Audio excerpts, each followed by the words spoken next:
والمطلقات يتربصن بأنفسهن ثلاثة قروء صدق الله العظيم وقال النبي صلى الله عليه وآله وسلم إنما بعثت معلما صدق رسوله النبي الأمي الكريم وخاتم النبيين إن الله وملائكته يصلون على النبي يا أيها الذين آمنوا صلوا عليه وسلموا تسليما اللهم صل على سيدنا مولانا محمد وعلى آل سيدنا وأصحاب سيدنا مولانا محمد وبارك وسلم عليه اللهم صل على سيدنا مولانا محمد وعلى آله وأصحاب سيدنا مولانا محمد وبارك وسلم عليه معزز و محترم سامعین کرام، اللہ رب العزت کا صد بار شکر ہے جس نے اس خوبصورت گھر میں اپنا اور پیارے حبیب علیہ السلام کا ذکر خیر کرنے کی توفیق عطا فرمائی۔ دعا ہے اللہ رب العزت ہمارے یہاں بیٹھنا، ہمارا سننا اور سنانا اپنی بارگاہ میں قبول فرمائی اور ہمیں سن کر سمجھ کر عمل کرنے کی توفیق عطا فرمائی۔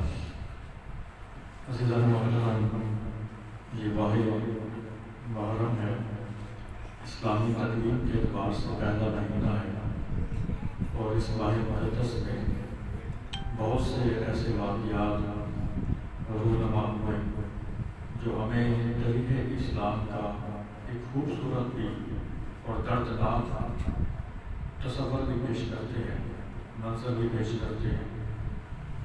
اس ماہ مقدس کا سب سے دردناک اور اسلام کی آبیاری کے لیے آنے والے رسول اہل بیت اطہار کی اور قربانیاں وہ ایک عظیم سانحہ ہے کہ جو ہمیں اس ماہ مقدس میں کثرت کے ساتھ یاد دلاتا ہے اور ہمیں یہی سبق دیتا ہے کہ یہ دین اسلام قربانی مانگتا ہے، چاہے وہ خواہشات کی قربانی ہو، چاہے نفس کی قربانی ہو، اپنے جان مال کی قربانی ہو، تو یہ دین اسلام کی خاطر اپنا سب کچھ قربان کرنا پڑتا ہے۔ اللہ تعالیٰ کی رضا کو حاصل کرنے کے لیے، اس کے رسول کی خوشنودی کو حاصل کرنے کے لیے، اس کے پیارے محبوب کا قرب حاصل کرنے کے لیے ہمیں اپنی حیثیت کے مطابق، اپنی وسعت کے مطابق یہ دین اسلام ہم سے توقعات رکھتا ہے۔ اللہ رب العزت ہمیں صحیح معنوں میں دین مدین کو سمجھنے کی توفیق عطا فرمائے۔ آمین۔ ہم تسلسل کے ساتھ اس سورہ بقرہ کے سبق کو پڑھائے ہیں۔ آج سورۃ البقرہ کا 28واں رکوع، اس کی آخری آیت مقدسہ ہے۔ میں نے فقط ایک ہی آیت پاک کا انتخاب کیا ہے کہ آج صرف اس ایک آیت کو ہم پڑھیں گے، سنیں گے بھی اور سمجھنے کی کوشش کریں گے۔ اس آیت مقدسہ میں اللہ رب العزت نے وہ عورتیں جن کو ان کے شوہر طلاق دے دیتے ہیں، ان کی عدت کے بیان کے بارے میں اللہ رب العزت نے بیان فرمایا کہ ان کی عدت کتنی ہونی چاہیے۔ مختلف مقامات پر سورۃ البقرہ میں، مختلف جگہ پر، سورۃ النساء میں، سورۃ الطلاق میں اور ایک دو سورت میں اللہ رب العزت نے عورتوں کی عدت کا بیان فرمایا ہے۔ اب عورتوں کی حیثیت کے اعتبار سے، ان کی کیفیت کے اعتبار سے ان کی عدتیں بھی مختلف ہوا کرتی ہیں۔ تو میں بڑے آسان لفظوں کے ساتھ کوشش کروں گا کہ اس ایک آیت کو ہم آج سمجھنے کی کوشش کریں، اور اگر ہمیں یہ سبق آج یاد رہ جاتا ہے تو کہہ لیں کہ یہ ایک آیت ہی ایک علم کا اتنا بڑا ذخیرہ ہے کہ ہم اس کو اگر ساری زندگی یاد رکھیں تو ایک علم کی ایک شمع ہمارے سینے میں روشن ہو سکتی ہے۔ تو میں تفصیل کے ساتھ میں پڑھتا ہوں۔ اللہ رب العزت قرآن پاک میں ارشاد فرماتا ہے کہ والمطلقات، وہ عورتیں جن کو طلاق دے دیں یا جن کو طلاق دی گئی ہے، یتربصن، وہ روکے رکھیں بانفسہن، اپنے آپ کو ثلاثۃ قروء، 3 قروء۔ یہاں 3 قروء سے مراد 3 حیض ہے، یعنی وہ عورتیں جن کو ان کے شوہر طلاق دے دیں وہ اپنے آپ کو 3 حیض روکے رکھیں۔ اب ہر عورت کی عدت 3 حیض نہیں ہے، عورتوں کی کیفیت مختلف ہوتی ہے، ان کی حالت مختلف ہوتی ہے، ان کے جو ہے وہ حالات بعض اوقات اور ہوتے ہیں، تو ہر عورت کی کیفیت یہ عدت نہیں ہے بلکہ مختلف ہے۔ اس آیت میں جن عورتوں کا ذکر ہے وہ عورتیں ہیں جو آزاد ہیں اور جن کو ان کے شوہروں نے طلاق بھی دی ہے، نہ تو وہ حاملہ ہیں اور نہ ہی وہ کوئی ایسی عورت ہے کہ ان کا شوہر فوت ہو چکا ہے، اور نہ ہی وہ ایسی عورت ہے کہ کم سنی کی وجہ سے یا بڑھاپے کی وجہ سے ان کو حیض ہی نہیں آتا، بلکہ یہ ان عورتوں کی عدت ہے جو آزاد ہوتے ہیں، جن کو ایام حیض آتا ہے۔ اب اللہ رب العزت نے ارشاد فرمایا کہ والمطلقات یتربصن بانفسہن ثلاثۃ قروء، وہ عورتیں جن کو ان کے شوہر طلاق دے دیں ان کی عدت 3 حیض ہے، یعنی 3 ایام حیض وہ گزاریں گی۔ اب اس میں کون سی عورتیں شامل نہیں ہیں؟ وہ عورت جس کا نکاح ہوتا ہے لیکن نکاح کے بعد اس کی رخصتی نہیں ہوتی، یا اگر رخصتی بھی ہو جاتی ہے تو اس کو شوہر سے قربت حاصل نہیں ہوتی، حالت صحیحہ حاصل نہیں ہوتی، تو ایسی عورت پر عدت ہے ہی نہیں۔ اگر اس کو طلاق ہو چکی ہے تو یہ اس کے لیے کوئی عدت نہیں ہے، یہ بغیر عدت کے آگے دوسرا نکاح۔ اب ایک اور عورت ہے کہ جس کو اس کے شوہر کی قربت بھی حاصل ہے لیکن اب وہ حاملہ ہے، تو حاملہ عورت کی عدت یاد رکھیں کہ حاملہ عورت کی عدت وضع حمل ہے، جیسے اللہ رب العزت نے قرآن پاک کی ایک اور مقام پر ارشاد فرمایا کہ وہ عورت جو اپنے شوہر کے پاس رہتے ہوئے اس کو حمل آ جاتا ہے تو وہ اس کی عدت جو ہے وہ وضع حمل تک ہے، یعنی بچہ جننے تک وہ عدت میں ہے۔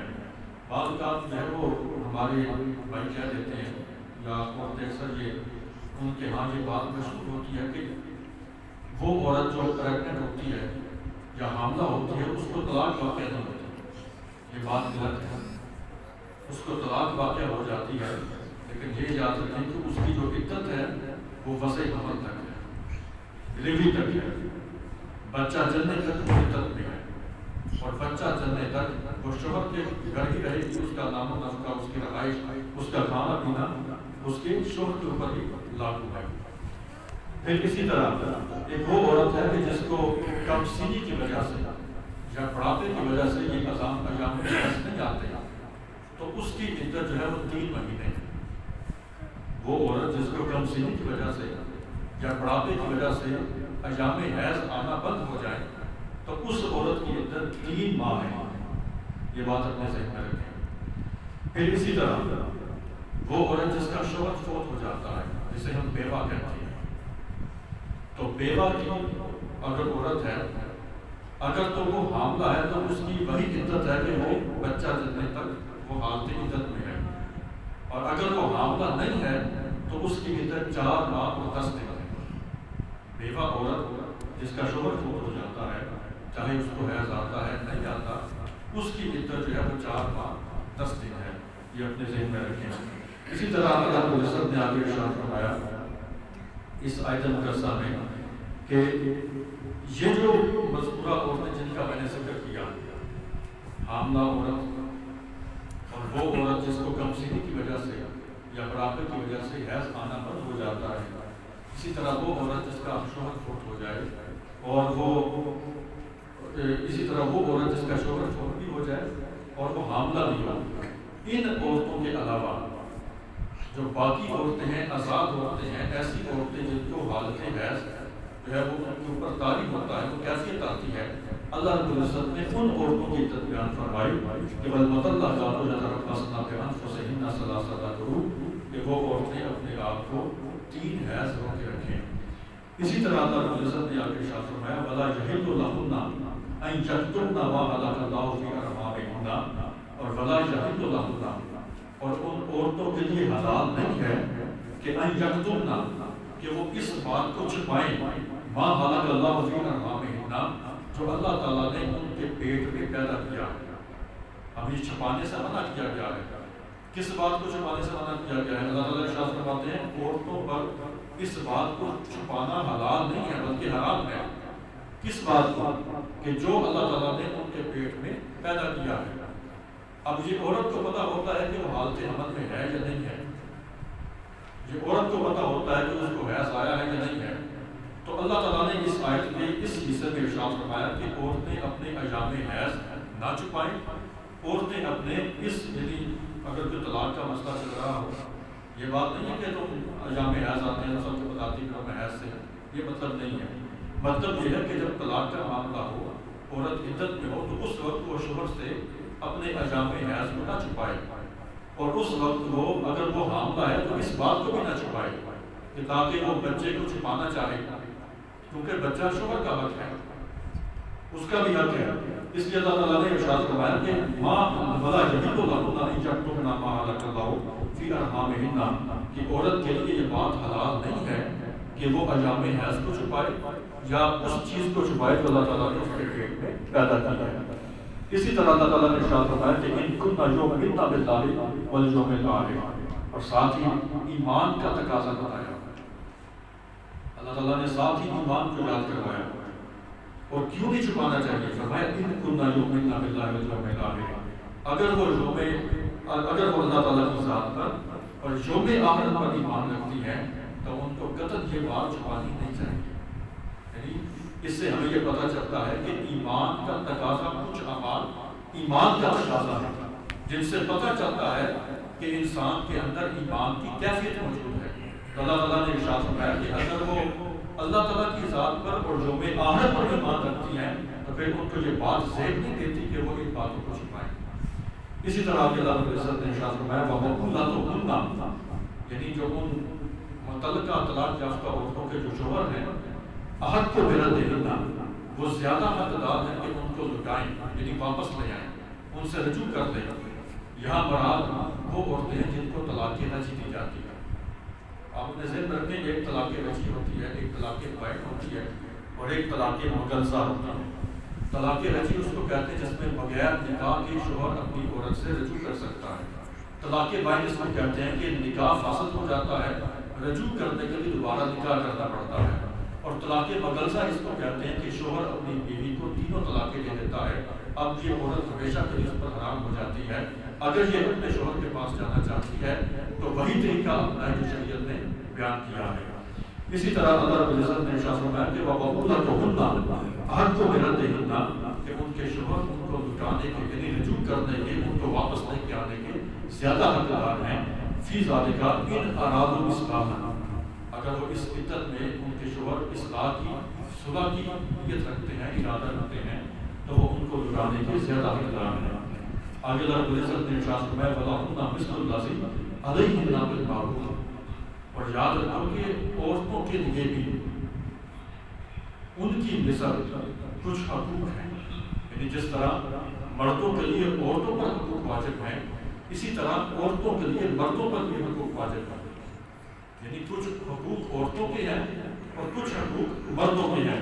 آگے اللہ رب العزت نے ارشاد فرمایا وَلِلرِّجَالِ عَلَيْهِنَّ دَرَجَاتٌ، ہاں یاد رکھو کہ مردوں کو اللہ تعالیٰ نے عورتوں پر فضیلت دی ہے، ایک درجہ دیا ہے، ان سے افضلیت دی ہے.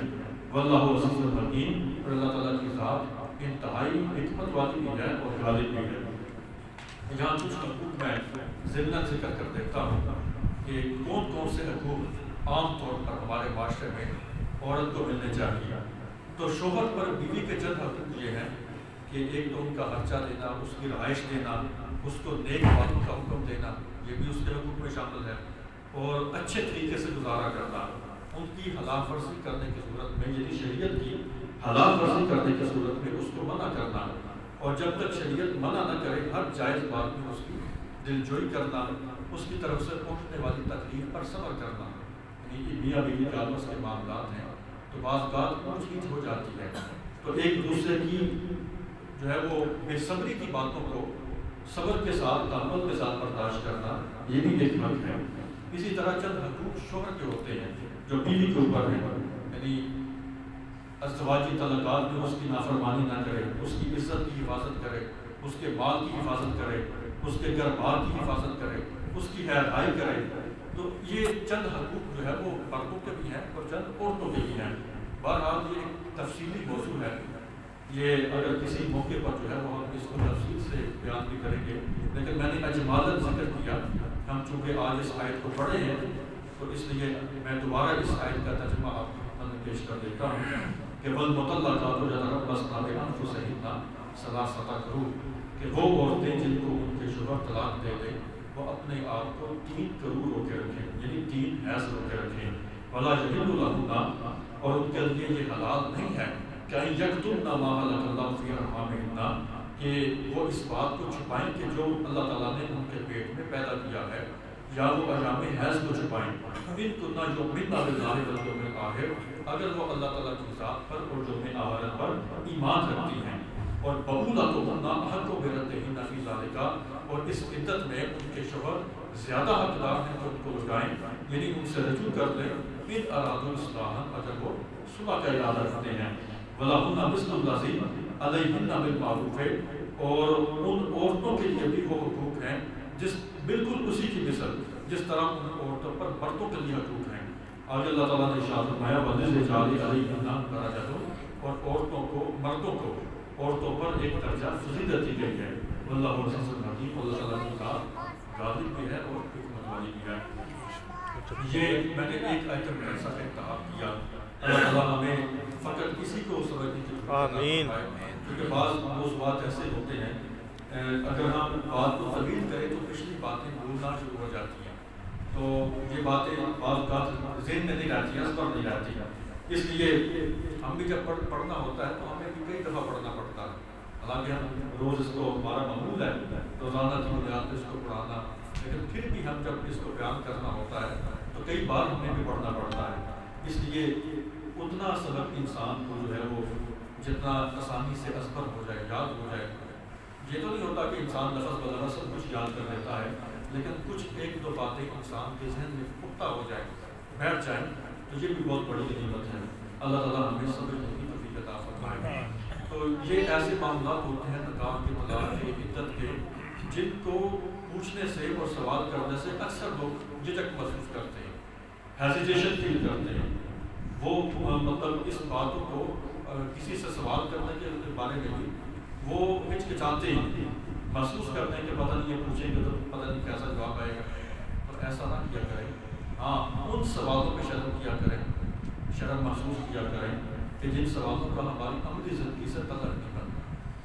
ہم ہمیشہ وہ سوال کرتے ہیں جس کا ہماری عملی زندگی سے کوئی تعلق نہیں بنتا. مجھے کتنی دیر ہو چکی ہے جمعہ پڑھاتے ہوئے، کبھی کسی شخص نے اس نیت سے سوال نہیں پوچھا کہ میری نماز درست ہو جائے، میرا عقیدہ درست ہو جائے، میرا جو ہے وہ اعمال درست ہو جائے.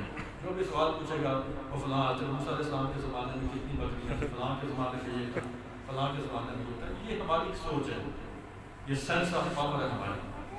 ہم اتنی سوچ رکھتے ہیں. تو ایسا علم جو ہماری عملی زندگی میں ہمیں فائدہ دے. حضور نبی کریم علیہ الصلوۃ والسلام یہ دعا فرمایا کرتے تھے کہ یا اللہ تعالیٰ مجھے علم نافع عطا فرما، یعنی علم ایسا علم جو نفع دیتا ہے. اللہ تعالیٰ ہمیں سمجھنے کی توفیق عطا فرمائے. آج میں نے چونکہ یہ محرم ہے تو میں نے ضروری سمجھا کہ ہم چند باتیں آئینہ اہل بیت اطہار کے حوالے سے اور شہداء کربلا کے حوالے سے بھی کریں. اللہ تعالیٰ ہمیں ان ہستیوں کا فیض بھی عطا فرمائے. آمین. اور یاد رکھیں ان کا سب سے بڑا فیض یہ ہے جو ہم قرآن پاک پڑھتے ہیں. بے شک ان کا سب سے بڑا فیض یہ ہے. کوئی اس کے علاوہ ان کے ذکر کرنے کی سب سے بڑا اعلیٰ اور عظیم درجہ یہ ہے کہ ہم قرآن پڑھتے ہیں، ہم قرآن سنتے ہیں. اللہ تعالیٰ ہمیں توفیق دیتا ہے. اور دعا کیا کریں کہ اللہ تعالیٰ ہمیں اس خیر کے کام پہ استقامت بھی دے، ہمیں اس میں بڑھ چڑھ کے حصہ لینے کی زندگی عطا فرمائے. جس طرح ہم اپنے بھائیوں کے ہاتھ پکڑ کے ان کو دوسرے فنکشن میں لے کے جاتے ہیں، ہم یہ بھی کوشش کریں کہ ہم ہاتھ پکڑ کے جب بھی لے کے آئمہ اہل بیت اطہار کا، شہداء کربلا کا، خلفائے راشدین کا اور خود حضور نبی کریم علیہ الصلوۃ والسلام کا سب سے عظیم اور سب سے بڑا فیض یہ کتاب مقدس ہے جو ہم سنتے ہیں اور پڑھتے ہیں. یہی عظیم ذکر ہے. اللہ تعالیٰ ہمیں اس کو سمجھنے کی توفیق عطا فرمائے.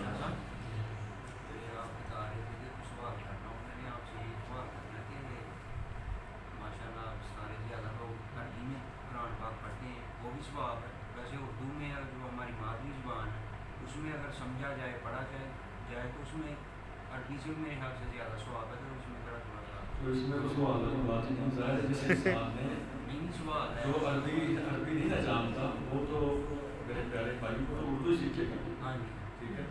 تو میں تو اکثر اپنے اہداف میں بھی اس طرح سے قرآن کو بھی آپ سے یہی کہتا ہوں کہ کوشش کیا کریں کہ بالکل ایک آیت پڑھیں روزانہ, لیکن ترجمے سے پڑھیں. آپ کو سمجھ آنی چاہیے کہ ہمارا رب ہم سے کہتا کیا ہے. میں آج جو ہے وہ ائمہ اہل بیت اطہار کے حوالے سے, وہ اہل بیت اطہار کی شخصیت جو میدان کربلا میں جن کو جامع شہادت کی سعادت نصیب ہوئی. ہم سب سے پہلے ذکر کرتے ہیں حضرت سیدنا علی بن مرتضیٰ شیخ خدا رضی اللہ تعالیٰ کہ آپ کے کتنے صاحبزادے تھے میدان کربلا میں. حضرت سیدنا علی بن ابی طالب رضی اللہ تعالیٰ آپ کے سب سے پہلے صاحبزادے جو اس میدان کربلا میں جن کا عظیم نام ہے حضرت سیدنا امام حسین بن علی رضی اللہ عنہ, اور دوسرے صاحبزادے حضرت عباس علمدار جنہیں علمدار کہا جاتا ہے, حضرت عباس بن علی رضی اللہ عنہ. حضرت عباس کی شہادت جو ہے وہ اتنی, انہوں نے جب اجازت مانگی تھی نا امام سے, جب ان کے دوسرے بھائی اہل بیت اطہار کے دوسرے عزیز جب جامع شہادت نوش کر گئے تو بالکل آخر میں حضرت عباس نے امام علی مقام سے اجازت مانگی کہ مجھے اجازت دے میں بھی جنگ میں جاؤں. تو امام علی مقام نے کم سنی کی وجہ سے, کہ تم ابھی چھوٹے ہو, کم سنی کی وجہ سے ان کو اجازت نہ دی. تو یہ پانی دینے کے لیے خواتین کے لیے, وہ بچوں کے لیے, عورتوں کے لیے پانی دینے کے لیے گئے. تو وہاں یزیدی فوجی کے لشکروں نے آپ کا پہلے ایک بازو کاٹا, پھر دوسرا بازو کاٹا, اور ایک تیر آپ کے سینے میں آپ کے لگا. تو اس طرح آپ کی جو ہے وہ شہادت ہوئی. اور جب آپ کو آپ کی جو ہے وہ جس میں اتھر کو امام علی مقام کے سامنے پیش کیا گیا تو آپ نے ارشاد فرمایا کہ اب میری کمر ٹوٹ گئی.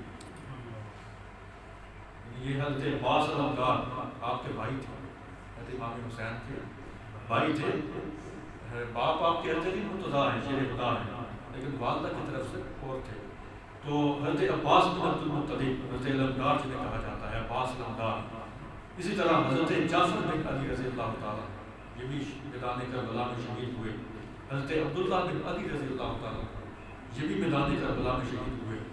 حضرت عثمان بن علی رضی اللہ تعالیٰ, نام دیکھیے کتنا پیارا ہے, حضرت عثمان بن علی, یہ میدان کربلا میں ان کی شہادت ہوئی ہے. اب تفصیل سنیں. حضرت عمر بن علی رضی اللہ تعالیٰ, حضرت سیدنا عمر بن علی رضی اللہ تعالیٰ, یہ بھی میدان کربلا میں شہید ہوئے. حضرت ابو بکر بن علی رضی اللہ تعالیٰ, نام دیکھیں ان کے کتنے محبتوں والے. عمر بھی ہیں, عثمان بھی ہیں, ابو بکر بھی ہیں. ہمیں تو ان کے نام پڑھ کے سمجھ جانا چاہیے. اگر اللہ تعالیٰ ہمیں عقل کی دولت نوازے تو یہ نام بھی ہیں ان کی جو ہے وہ پہچان کے لیے, ان کی شخصیات کے لیے کافی ہے. تو اللہ تعالیٰ نے یہ ان ہستیوں کو میدان کربلا میں جامع شہادت کی سعادت عطا فرمائی. حضرت علی مرتضیٰ شیخ خدا رضی اللہ تعالیٰ آپ کے 7 صاحبزادے میدان کربلا میں شہید ہوئے, اور ایک صاحبزادے حضرت حسن مسنہ رضی اللہ تعالیٰ وہ زخمی ہوئے تھے لیکن شہادت ان کو نہیں ملی تھی. تو وہ بھی میدان کربلا میں اس وقت موجود تھے, وہ بھی زخمی ہوئے تھے.